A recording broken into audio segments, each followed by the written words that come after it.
The warning lights flashed red across every ship in the Galactic Confederation fleet. Captain Zethara of the Zilani watched the displays with growing fear. Her crystalline fingers trembled as she read the sensor data again and again, hoping she had made a mistake. She had not. "Captain," her science officer called out, his voice shaking. "The unknown fleet is still approaching. They will reach the outer colonies in 12 solar cycles." Zethara closed her large, gentle eyes. In all her years commanding ships for the Confederation, she had never seen anything like this. The approaching vessels were massive, dark, and moved with a purpose that made her scales crawl. They looked like they were built for war, but no one in the galaxy built ships for war anymore. War was something from the old stories, from the dark times before civilization. "Send another message," she ordered. "Tell them we come in peace. Tell them we want to talk." The communications officer looked up from his station. "Captain, we have sent 47 messages. They do not answer. They just keep coming." Across the galaxy, the same scene played out on thousands of ships. The Confederation had enjoyed peace for 3,000 years. Every species had learned long ago that fighting only brought death and destruction. They had built a perfect society based on understanding, patience, and kindness. But these ships from the outer darkness did not seem to care about any of that. On the gas world of Nimbus, the Newman councils gathered in their floating cities. These beings of living wind had not known fear for centuries. Their world was peaceful, their lives were long, and their greatest worry was usually what philosophical question to debate next. Now they watched the sky with terror as their deep space sensors showed the approaching fleet. Elder Whisper of Cloud spoke for all of them when she said, "What manner of beings build such vessels? They look like instruments of death." The ships were indeed frightening to look at. Where Confederation vessels were smooth and elegant, these were angular and brutal. They had thick armor and what looked like weapon ports. They moved in formation like predators hunting prey. Most disturbing of all, they came from a system that the Confederation had marked as uninhabitable centuries ago. On the crystal world of Vorthak Prime, the living crystal beings held emergency sessions in their singing towers. The Vorthak were creatures of pure logic and reason. They had spent thousands of years calculating the perfect society, where every action served the greater good. But their calculations could not explain these ships. Keeper of Memories accessed the old files about the system the ships came from. What she found made her crystalline form ring with alarm. The third planet in that system was a nightmare world. It had crushing gravity, poisonous atmosphere, violent weather, and constant earthquakes. The surface was bombarded by radiation. Life should have been impossible there. Yet somehow something had not only survived on that death world, but had grown intelligent enough to build starships. Starships that looked like they were designed to bring death to the galaxy. The emergency session of the Confederation Council was the largest gathering in galactic history. Representatives from every member species came to the great station orbiting Kepler Prime. The station itself was a work of art, made from living coral that grew in beautiful patterns. It was designed to show the beauty and peace of their civilization. Now it felt fragile, like it might shatter at the first sign of violence. Ambassador Kethril of the Zilani stood before the gathered representatives. His translator crystal pulsed with calm blue light as he spoke. "Fellow beings of peace, we face something we have never encountered before. Ships from a world that should have killed any life that tried to grow there. Ships that do not answer our calls for peace." In the audience, representatives from dozens of species shifted nervously. The aquatic delphinians made worried clicking sounds. The plant-like sylvani rustled their leaves in distress. The small furry Fenari huddled together for comfort. "What do we know about this world?" asked Speaker of Truth from the Photonic Collective. Her light body flickered with patterns of concern. Keeper of Memories projected the data for all to see. The planet called Earth by their old star charts was a monster among worlds. Its gravity was almost twice what most species could survive. Its atmosphere was thick with poisonous gases. Massive storms raged across its surface. The ground itself split open and spat fire. Frozen water fell from the sky hard enough to kill. The planet was hit by space rocks so often that the impacts had changed its shape many times. No intelligent life could evolve in such conditions, stated Logic Prime of the Synthetic Collective. It is against all calculations of probability, but the ships proved otherwise. Not only had intelligence evolved on that nightmare world, but it had reached the stars, And now it was coming for them. The debate that followed was unlike any in Confederation history. For 3,000 years they had solved every problem through talk, through understanding, through finding common ground. But how do you talk to beings who do not answer? How do you understand creatures from a world that would kill you just by breathing its air? Perhaps they are refugees, suggested Harmony Singer of the melodic strain. Perhaps their world is dying and they seek a new home. Then why do they not respond to our offers of help? Asked Deep Thinker of the Aquatic Minds. Perhaps they do not trust us, offered Leaf Whisperer of the Garden Worlds. Or perhaps, said a quiet voice from the back, they are something we have never faced before. Something that learned to survive where nothing should survive. Something that might see us as prey. The speaker was old Voidwalker, one of the few beings who remembered the ancient times before the Great Peace. His words sent a chill through the chamber. You speak of war, said Ambassador Kethril. War is a relic of the past. Civilized beings do not wage war. But what if these beings learned civilization through war? Voidwalker asked. What if they became intelligent not despite their violent world but because of it? What if they are predators who learn to think? The chamber fell silent. It was a thought too terrible to consider. The entire foundation of their society was built on the idea that intelligence led to peace. That thinking beings naturally chose cooperation over conflict, that wisdom meant turning away from violence. But these ships suggested something else. They suggested that intelligence could evolve alongside violence. That creatures could become smarter and deadlier at the same time. That somewhere in the galaxy, evolution had created the perfect predator, one that could think, plan, and hunt on a galactic scale. As the council debated, more reports came in. The unknown fleet had passed 3 more monitoring stations. Each time the stations went silent. Not destroyed or just quiet, as if their crews had simply stopped existing. The silence was somehow more frightening than explosions would have been. The creatures from the Death World were coming, and the galaxy trembled in silence, waiting to see what horrors they would bring. Every peaceful species in the Confederation felt the same ancient fear their ancestors had known when predators stalked their homeworlds. In the depths of space, the dark ships continued their approach, carrying beings forged by the cruelest world in the galaxy. Soon, the galaxy would learn what it meant to face the children of Earth. Admiral Sarah Chen stood on the bridge of the UES Indomitable, watching the stars through the main view screen. After 200 years of dreaming, humanity had finally reached the stars. The ship around her was a masterpiece of human engineering, built from materials forged in the heart of dying stars and powered by the same fusion that lit Earth's sun. But Sarah felt no joy as she watched their destination grow larger. The reports from their scout ships painted a picture that made her stomach twist with worry. "Admiral," called Captain Torres from the communication station, "another system just went dark. That's 17 so far. They're evacuating entire planets ahead of us." Sarah closed her eyes. This was not how first contact was supposed to happen. When humanity had first detected radio signals from other worlds, they had dreamed of meeting alien friends. They had imagined sharing knowledge, culture, and art with beings from distant stars. They had hoped to join a galactic community as equals. Instead, their mere approach was causing panic on a scale that threatened to tear apart an entire civilization. "Ma'am," Dr. Elena Vasquez approached from her science station. "I've finished analyzing the data we've gathered on these species. I think I understand why they're so afraid." Elena was humanity's best xenobiologist, the woman who had spent her life studying the possibilities of alien life. She had prepared humanity for meeting creatures unlike anything on Earth. But even she had not been prepared for what they actually found. "Show me," Sarah said. Elena activated her holographic display. Images of the various alien species filled the air around them. Beautiful, graceful beings that looked like they had stepped out of a dream. Creatures of crystal and light. Beings made of living gas, people who looked like walking plants.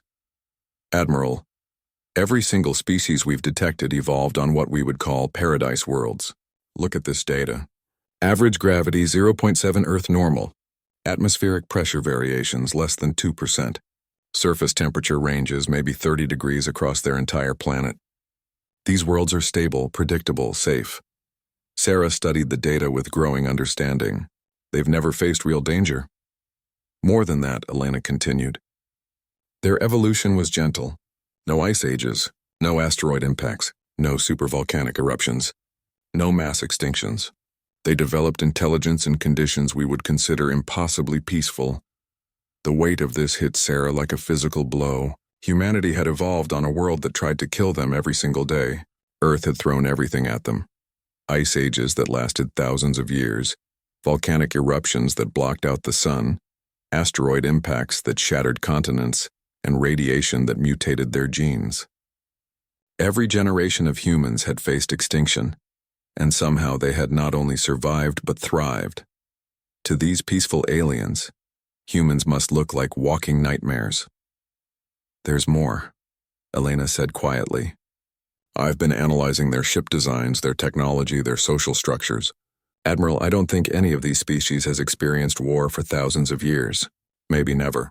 Their entire civilization is built on cooperation and peace." Captain Marcus Torres joined them, his face grim. "The scout reports are getting worse. They're not just evacuating the planets in our path. Entire species are fleeing to the far side of the galaxy. Some are abandoning their homeworlds completely." Sarah felt sick. "How many refugees?" "Conservative estimate?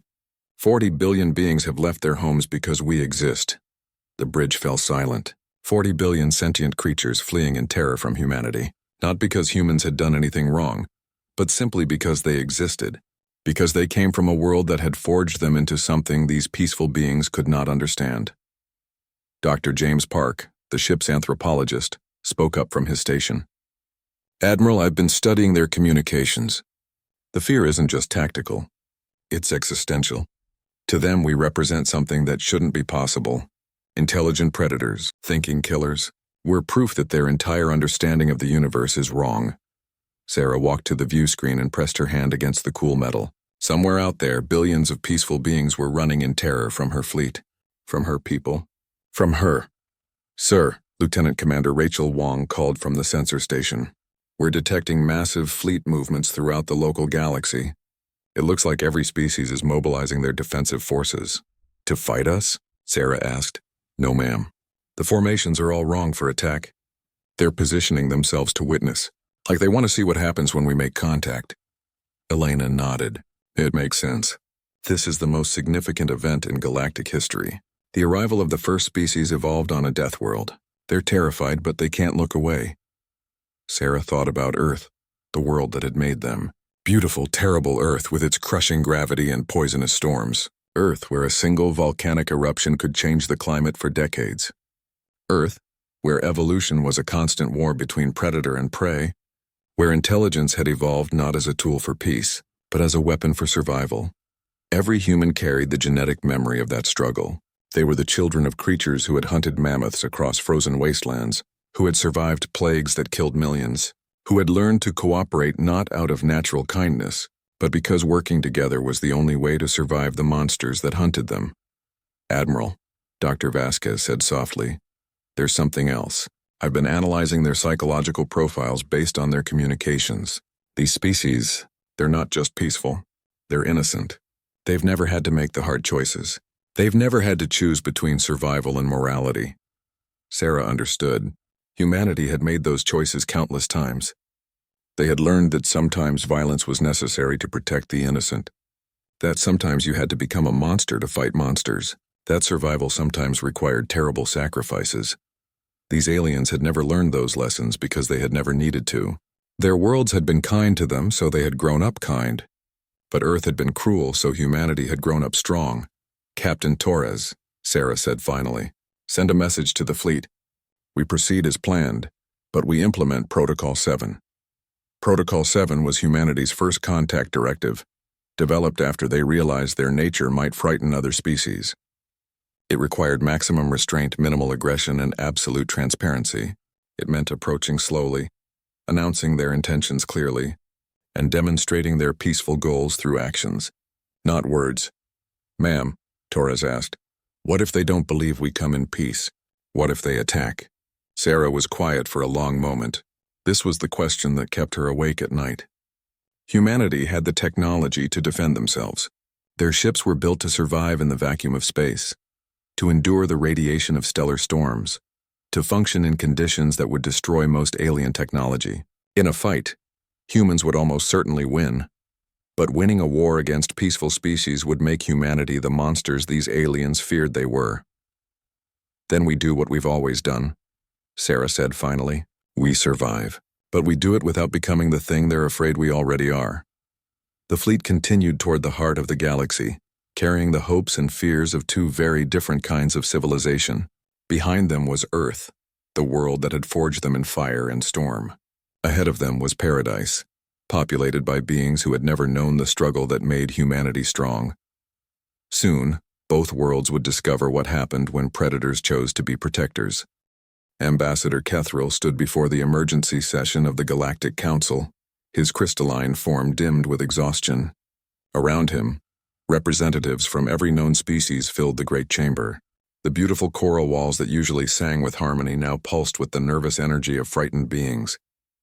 For 3 days, the galaxy's greatest minds had worked without rest to understand what approached them. Now they had answers, and those answers were more terrifying than anyone had imagined.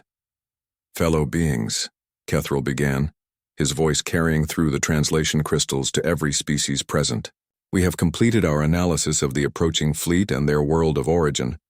What we have learned challenges everything we thought we knew about life in the universe. The great display screens around the chamber lit up with images of Earth. Even through the filtered sensors, the planet looked angry. Violent storms raged across its surface. The ground split open, spewing liquid fire. The poles were covered in frozen water that reflected the light of its too bright star.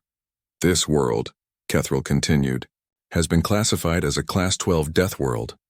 Until now, we believed Class 12 was theoretical. We thought no life could survive such conditions, let alone evolve intelligence. Zephyr Singer of the Newmans raised her gaseous form. Honored Kethril, surely there is an error. Our models show that intelligence requires stable conditions to develop. War and violence destroy the cooperation needed for civilization. That is what we believed, Kethril replied. But observe. The screens changed to show the analysis of human evolution. The assembled beings watched in horrified fascination as the scientists explained how humanity had developed. Ice ages that lasted thousands of years. Asteroid impacts that killed most life on the planet. Massive volcanic eruptions that changed the climate. And through it all, primitive humans had not just survived but grown stronger. Dr. Spiral Mind of the Cephalopod Collective spoke next. His tentacles writhed with nervous energy as he presented his findings. The humans evolved under constant pressure. Every few thousand years, their world tried to exterminate them. This created what they call selection pressure. Only the strongest, smartest, and most adaptable survived to reproduce. The chamber filled with uncomfortable sounds. Clicking from the crustacean republics, rustling from the plant collectives, low moans from the deep-sea nations. These peaceful beings were learning about a type of evolution they had never imagined. They developed intelligence not to create art or philosophy, Dr. Spiral Mind continued, but to hunt more effectively, to kill their enemies before their enemies killed them. Their brains grew larger because the stupid ones died before they could have children. Elder Harmony Root of the Garden Worlds swayed her massive trunk in distress, but surely once they became intelligent, they abandoned violence. All thinking beings choose peace over war. The screens showed human history. The representatives watched in shock as the data revealed thousands of years of warfare, humans fighting humans with increasingly deadly weapons. Cities burned. Millions died, yet somehow, impossibly, they kept growing stronger and more advanced. They fought wars while building universities, Kethril explained. They created art while perfecting weapons. They wrote poetry about love while developing ways to kill more efficiently. They are a contradiction that should not exist, our intelligent predators who never stopped being predators. Whisper of Depths from the Abyssal Kingdoms spoke in her watery voice. How many of them are there? Their homeworld supports over 8 billion individuals, came the reply. All of them adapted to survive in conditions that would kill any of us within moments. The chamber erupted in panic. 8 billion predators from a death world, armed with technology advanced enough to cross interstellar space. It was beyond their worst nightmares. Keeper of Protocols from the Vorthak crystalline hegemony rang his crystal body to call for order. We must consider their intentions. Have they made any aggressive moves? That is the strangest part, admitted Sensor Master Gleam of Truth. They have approached slowly, announced their presence, and attempted communication. But they refuse to respond to our messages. They just keep coming. Perhaps they do not understand our languages, suggested Hope Singer of the Avian Confederacy. We have sent mathematical proofs, basic physics, even simple pictures, Sensor Master replied. If they are intelligent enough to build starships, they should understand. But they maintain complete silence. Deep memory of the ancient archives accessed the oldest records. In the prehistoric times before the Great Peace, some species used silence as a form of psychological warfare. They would approach their enemies without speaking to create fear and uncertainty. The thought that these Deathworld creatures might be using fear as a weapon sent new waves of terror through the chamber. These were beings who had learned to make war into an art form.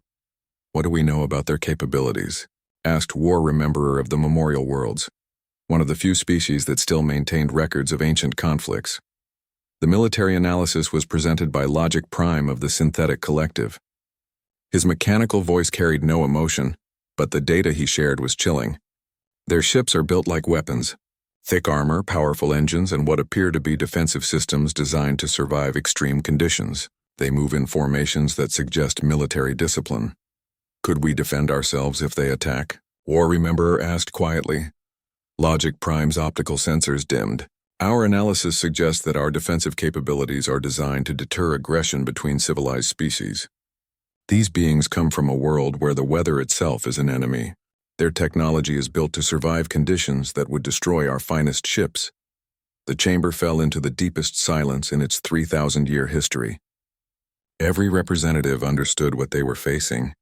An entire species evolved for war, armed with technology designed to survive hell itself, approaching the heart of galactic civilization. What are our options? Ambassador Kethril asked. Strategic Mind of the planning collectives presented their calculations. We can surrender and hope they are merciful. We can flee to the outer galaxy and hope they do not follow, or we can attempt to make contact and hope they truly come in peace. And if they do not come in peace? Asked Voidwalker, the ancient being who remembered the old times. Then we face extinction, Strategic Mind replied simply. Our models show that a species evolved on a Class 12 death world would view our paradise worlds as resources to be claimed. Our peaceful natures would be seen as weakness to be exploited. The debate that followed was unlike any in galactic history. Some argued for immediate surrender, hoping that submission might save some lives. Others wanted to flee as far as possible, abandoning the core worlds to save the outer colonies. A few suggested attempting to make contact, though none could explain how to communicate with beings who chose silence as their weapon. Through it all, one terrible truth hung over the chamber. For 3,000 years, the galaxy had known peace because all intelligent species had chosen cooperation over conflict. But these humans had chosen differently. They had embraced both intelligence and violence, creating something the galaxy had never seen before. As the debate raged, new reports arrived. The human fleet had passed 2 more monitoring stations. Like the others, they had simply gone silent. No explosions, no signs of battle, just the sudden, complete absence of all communication. It was a silence that spoke louder than any threat. The humans were coming, and when they arrived, the galaxy would learn what it meant to face beings forged by the cruelest world in the universe. In the face of this approaching storm, the greatest civilization in galactic history could only wait and tremble, hoping that these predators from the darkness might choose mercy over conquest. Admiral Sarah Chen stared at the massive space station growing larger on her view screen. Kepler Prime Station was beautiful, built from living coral that grew in spiraling patterns of gold and blue. It looked like a work of art floating in space, delicate and graceful. It also looked like it would break apart if someone spoke too loudly near it. Around the station, hundreds of alien ships waited in formation. Not attack formations, were. Sarah's military training told her that much. These ships were positioned to observe, to witness whatever was about to happen. The entire galaxy was watching. Admiral, Captain Torres reported from the communications station. We're receiving over 10,000 messages per second. Mathematical formulas, basic physics, artistic patterns. They're trying everything they can think of to communicate with us. Sarah felt the weight of history pressing down on her shoulders. First contact between humanity and galactic civilization. Everything that happened in the next few hours would determine whether humans joined this peaceful galaxy or destroyed it through fear alone. Sir, Dr. Elena Vasquez approached with her latest analysis. I've been studying their communication attempts. They're not trying to demand surrender or negotiate terms. They're trying to prove they're intelligent. They think we might not recognize them as people. The irony was bitter. The aliens were afraid that humanity might see them as animals, while the truth was that they saw humanity as monsters. "What's our status?" Sarah asked. "All ships report ready," her first officer replied. "The fleet is maintaining formation at maximum communication range. We could retreat or advance on your order." Sarah looked around the bridge at her crew. These were the best humanity had to offer. Scientists, explorers, diplomats, and soldiers who had trained their entire lives for this moment. They had come so far, sacrificed so much to reach the stars and meet their galactic neighbors. She would not let fear destroy that dream. "Captain Torres," she said firmly, "implement Protocol 7, full transparency mode. Begin broadcasting our historical records, our art, our music. Show them who we are." "Ma'am," Torres hesitated, "our history includes a lot of war and violence. It might frighten them more. Then they'll see that we learned to choose peace despite being capable of war. Begin transmission." As the human fleet began broadcasting their story to the galaxy, Sarah made the most important decision of her career. "Captain Torres, prepare Shuttle Bay 1. I want a single unarmed shuttle ready for launch." The bridge fell silent. Everyone understood what she was suggesting. "Admiral," Dr. Vasquez said carefully, "we don't know how they'll react to one of us approaching alone. Their fear might cause them to attack." "Then we'll learn what we're dealing with," Sarah replied. "But we won't learn anything hiding out here in the dark." Lieutenant Commander Wong spoke up from her station. "Ma'am, I volunteer for the mission." "As do I," said Dr. Park from the anthropology station. "And I," added Dr. Vasquez. Sarah looked at her crew with pride. Even facing the unknown, they were willing to risk everything for the chance at peace. This was why she believed in humanity. Not because they were the strongest or the smartest, but because when faced with a choice between fear and hope, they chose hope. "Captain Torres will pilot the shuttle," Sarah decided. "He has the most experience with first contact protocols." Torres nodded grimly. "What are my orders if they attack?" "You don't defend yourself. You prove that we come in peace by accepting whatever they choose to do." The weight of that order settled over the bridge. Sarah was asking Torres to fly alone into the heart of an alien fleet and trust them not to destroy him. It was the ultimate act of faith. "Understood, Admiral. I'll need 2 hours to prepare." As Torres left to ready himself, Sarah turned to the view screen. The alien station looked so fragile, so beautiful. Around it, the ships of a dozen species waited nervously. She could imagine the debates raging inside those vessels. Were the humans a threat? Were they peaceful explorers or conquerors from the darkness? Soon they would have their answer. Dr. Vasquez returned with her final analysis. "Admiral, I've been studying their ship formations and communication patterns. I think I understand their perspective now. To them, we're not just aliens. We're proof that their entire understanding of the universe is wrong." "Explain." "Their civilization is built on the idea that intelligence naturally leads to peace, that thinking beings always choose cooperation over conflict. But we're thinking beings who evolved through conflict. We're their worst nightmare made real smart predators." Sarah nodded slowly. "Then we show them that predators can choose to protect instead of hunt." 2 hours later, Captain Marcus Torres sat in the pilot seat of the shuttle Messenger, looking at the alien fleet through his view screen. The shuttle was completely unarmed, its hull painted white with symbols of peace from every human culture. It carried no weapons, no armor, no defenses except the hope that intelligence could overcome fear. "Messenger, you are cleared for launch," came Admiral Chen's voice over the radio. "Remember, Captain, you're not just representing humanity. You're representing the possibility that different kinds of intelligence can coexist." "Understood, Admiral." Beginning approach. The shuttle moved slowly toward the alien station, broadcasting peaceful intentions on every frequency. As it approached, the alien ships shifted nervously, but none fired. Torres could see weapon ports on some of the vessels, but they remained closed. The closer he got to the station, the more beautiful it became. The living coral walls pulsed with soft light, and he could see figures moving inside through transparent sections. Graceful beings with flowing forms, crystal creatures that sparkled like jewels, beings of pure light that danced through the air. They were beautiful, and they were terrified. Kepler Prime Station. "This is Captain Marcus Torres of the United Earth Ship Messenger. I request permission to dock. I come unarmed and alone, carrying a message of peace from humanity."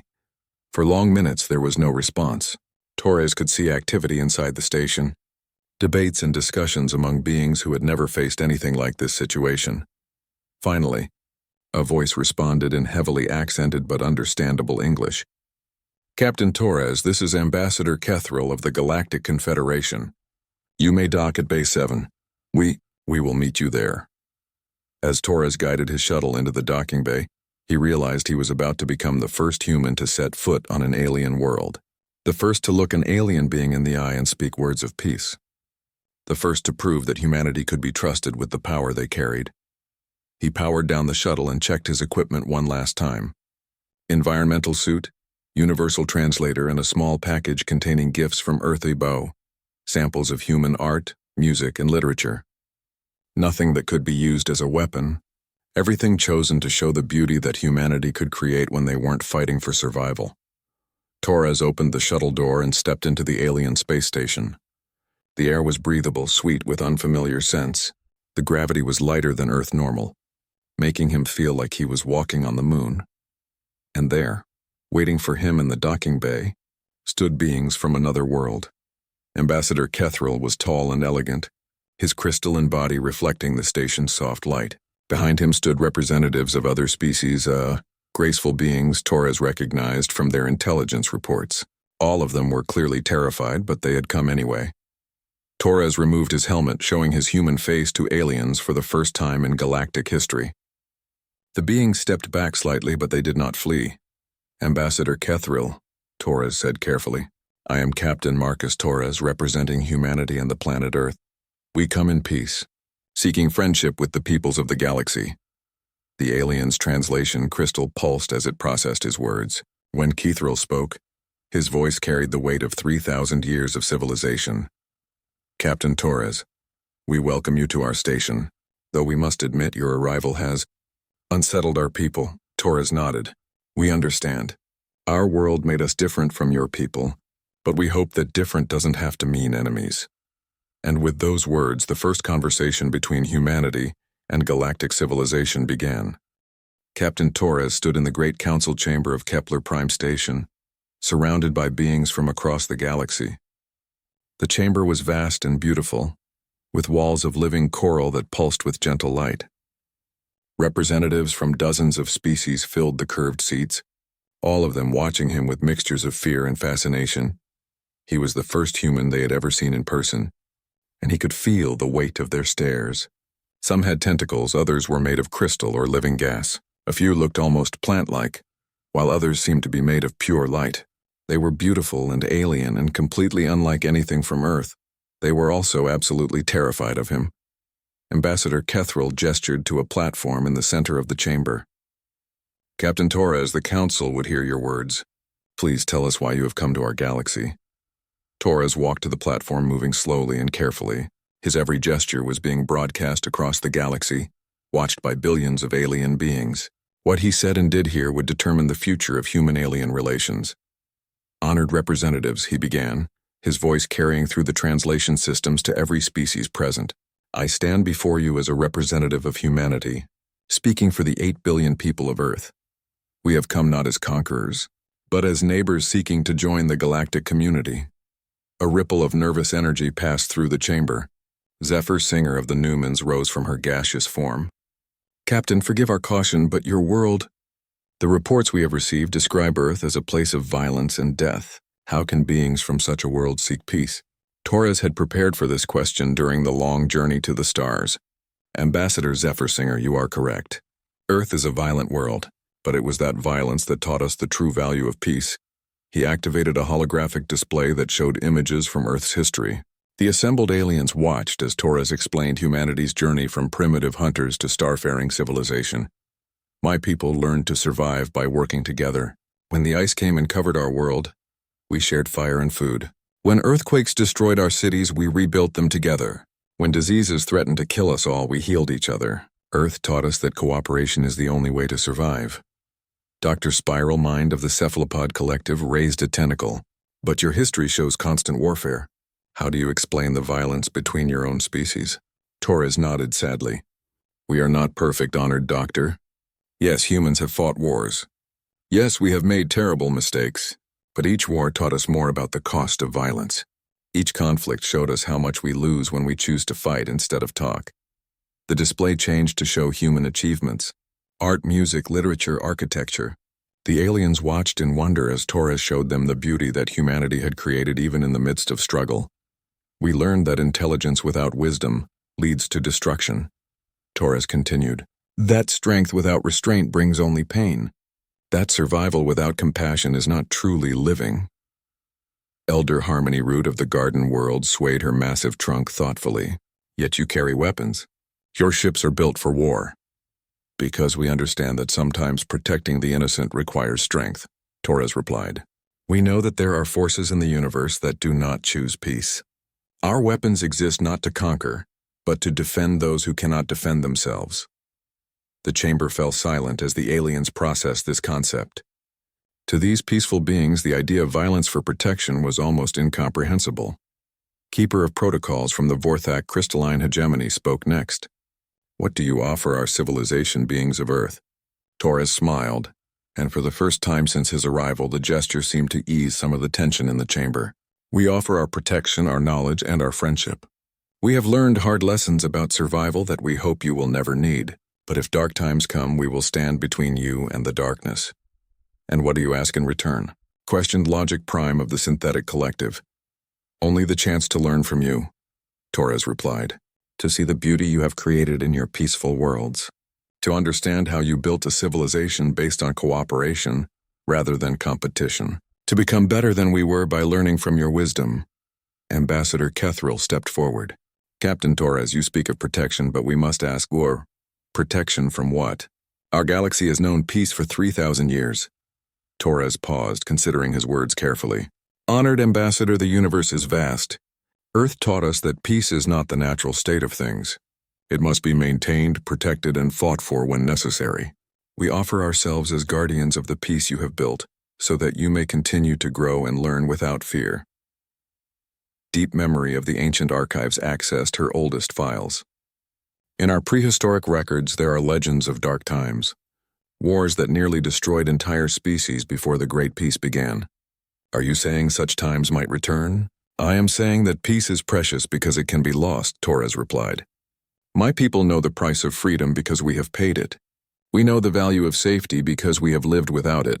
We offer ourselves as the watchers in the darkness, so that your children may always live in the light. The debate that followed was broadcast across the galaxy. Representatives argued about trust, about the wisdom of accepting help from predators, about the risk of allowing warriors into their peaceful civilization. Finally, Voidwalker, the ancient being who remembered the old times, spoke. I have lived through the transition from the Dark Ages to the Great Peace. I remember when species feared each other, when every contact might mean war. These humans, they are what we might have become if our worlds had been harsher. The old being's voice carried the weight of millennia. They offer us something we have never had, a real protection that does not require us to become violent ourselves. They ask for nothing but acceptance and the chance to learn from our peace. Ambassador Kethril looked at Torres with new understanding. You would make yourselves the guardians of our civilization? Take on the burden of violence so we need not, if you will have us, Torres replied simply. The vote that followed was the most important in galactic history. One by one, each species cast their decision. Some voted from fear, hoping that acceptance might prevent humanity from becoming hostile. Others voted from hope, believing that these strange beings from the death world might truly seek peace. In the end, it was Voidwalker who cast the deciding vote. I vote to accept the humans into our confederation, not because I trust them completely, but because I remember what it was like when we had no choice but to trust ourselves with violence. These beings offer us a better way. As the result was announced, Torres felt the weight of history settling around him. Humanity had been accepted into galactic civilization, not as equals but as protectors. They would be the guardians of peace, the watchers against the darkness, the strong arm that defended the innocent. We accept this responsibility, Torres said formally. Humanity swears to protect the Galactic Confederation and its member species. We will be your shield against the darkness, your sword against those who would do harm, your guardians in the long night between the stars. The ceremony that followed was broadcast to every world in the galaxy. Humans and aliens working together to sign the Confederation Accords, creating a new future for both civilizations. As Torres prepared to return to his shuttle and report back to Admiral Chen, Ambassador Kethril approached him privately. "Captain, I must ask, are you certain your people can keep their violent nature under control? Can predators truly become protectors?" Torres looked out through the station's transparent walls at the human fleet, waiting in the distance.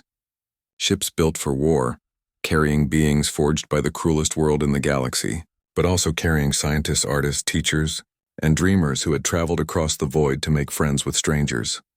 "Ambassador," he said quietly, "the greatest predators on Earth became the greatest protectors.